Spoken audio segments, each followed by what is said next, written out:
مذہبی افتراق پیدا کرنا، سیاسی عدم استحکام پیدا کرنا اور معاشی طور پہ مسلمانوں کو تباہ کرنا اور اخلاقی طور پہ مسلمانوں میں بگاڑ پیدا کرنا، یہ 4 ہدف ہیں ان کے، اور وہ 4 ہدف انہوں نے حاصل کر لیے ہیں۔ زیادہ تر قدرتی وسائل اللہ نے مسلمانوں کو عطا کیے، وہ زرعی وسائل ہوں یا معدنی وسائل ہوں، آبی وسائل ہوں یا دیگر وسائل، لیکن یہ بیچارے ان وسائل کے ہوتے ہوئے دنیا کے دست نگر ہیں۔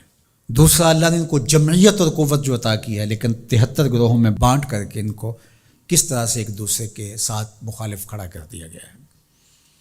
اور تیسرا، سیاسی طور پہ شورشیں، یہ آپ دیکھ لیں ساری اسلامی ممالک کے اندر ہیں، پوری دنیا کا مطالعہ کر لیں، 1 انچ بھی جگہ ایسی نہیں ہے جہاں آتش و آہن برس رہا ہو اور وہ کفار کی سرزمین ہو۔ ساری لڑائیاں مسلمانوں کے دیس میں لڑی جا رہی ہیں۔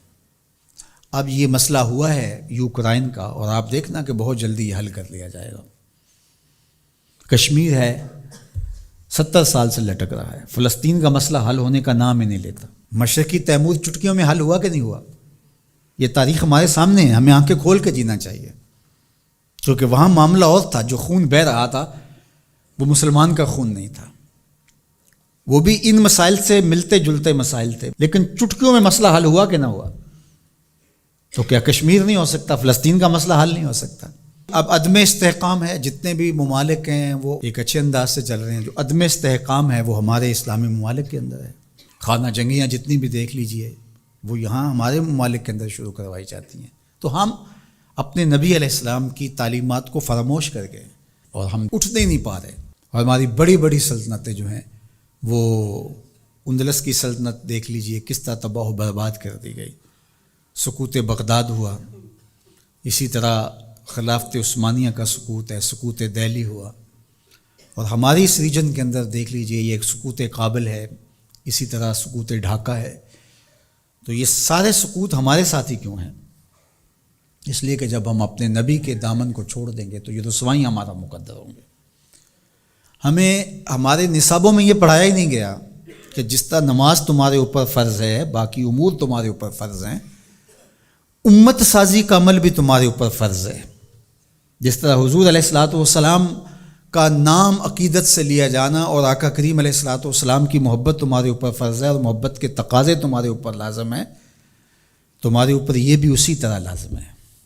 تو اس وقت ہمارے ساتھ جو کچھ ہو رہا ہے اور جس سمت ہم سفر کر رہے ہیں اور جس طرف ہم جا رہے ہیں، تو اس وقت سب سے زیادہ ذمہ داری علماء کی ہے اس بات میں، باقی حکمرانوں کی ہے کہ وہ معاشی بحرانوں میں حکمران قوموں کو مبتلا نہ ہوئے، چونکہ قوم جب معاشی بحران میں مبتلا ہو جاتی ہے تو پھر اس کے نظریے پیچھے چلے جاتے ہیں۔ دور موجود میں کہتے ہیں اس دور کا ایٹم بم معاش ہے، جو قوم معیشت کی تباہی کے دانے پہ آ جاتی ہے اس سے پھر جو مرضی آپ منوا لیں، اور آپ جانتے ہیں مسلم حکومتیں کیا کچھ نہیں مان لیتی ہیں، اور یہ حکمرانوں کی ذمہ داری تھی کہ وہ، لیکن ان کے پیٹ ہی نہیں بھرتے، ملک کو اس بے دردی سے لوٹا نہیں، نوچا ہے انہوں نے، لیکن ابھی تک ان کے پیٹ ہی نہیں بھرے اور نہ مستقبل میں کوئی بھرتے ہوئے دکھائی دیتے ہیں۔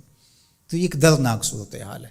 جو اسلام کو دوسرا بڑا نقصان پہنچایا ہے وہ منبر و محراب کے ذمہ داران نے پہنچایا ہے۔ بر صغیر پاک و ہند کے اندر تجزیہ کرتے ہوئے حضرت مجدد الفسانی علیہ الرحمہ نے کہا کہ 4 طبقے ایسے ہیں جنہوں نے سب سے زیادہ اسلام کو نقصان پہنچایا ہے۔ یہاں پر اس ریجن کی وہ بات خاص طور پہ کرتے ہیں، وہ فرماتے ہیں ان میں سے ایک علماء سو ہیں، انہوں نے اسلام کو بہت زیادہ نقصان پہنچایا ہے۔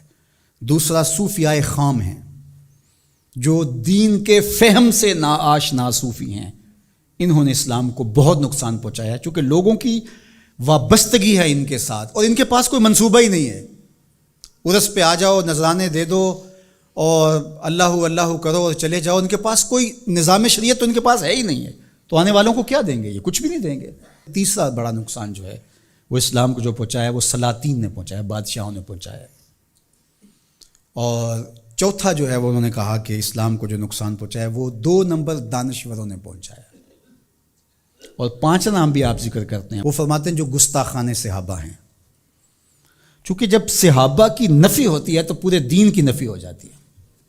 حضور کے تیار کردہ یہی لوگ تھے نا، حضور نے جن پہ محنت کی اور جن کو حضور نے اپنے سینے کا نور منتقل کیا، اور اگر ان کی نفی کر دی جائے تو پھر اس کا مطلب یہ ہے کہ دین کی عمارت گر گئی. پورے نظام کا انکار کرنے کے لیے ان کا انکار.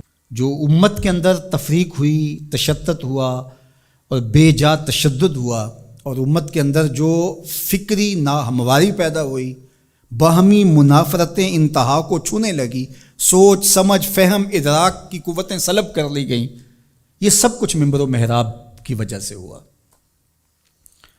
اور اس میں علماء حق یا علماء ربانی یا علماء راسخین جس کو قرآن نے کہا ہے وہ نہیں شامل، لیکن علماء سو جو ہیں سب سے زیادہ مسلمانوں کو اگر نقصان پہنچایا ہے علماء سو نے پہنچایا. اللہ ہمیں امت واحدہ کے نور سے مالا مال فرما، ایسی امت واحدہ جو تیرے محبوب کی سچی غلامی کا حق ادا کرنا جانتی ہو، ایسی امت واحدہ جو صحابہ کے در کی دہلیز کی نوکر ہو، جن کے رگ و ریشہ میں اہل بیت کا پیار محو نفوذ ہو، جو اولیاء امت کے طریق پہ گامزن ہو.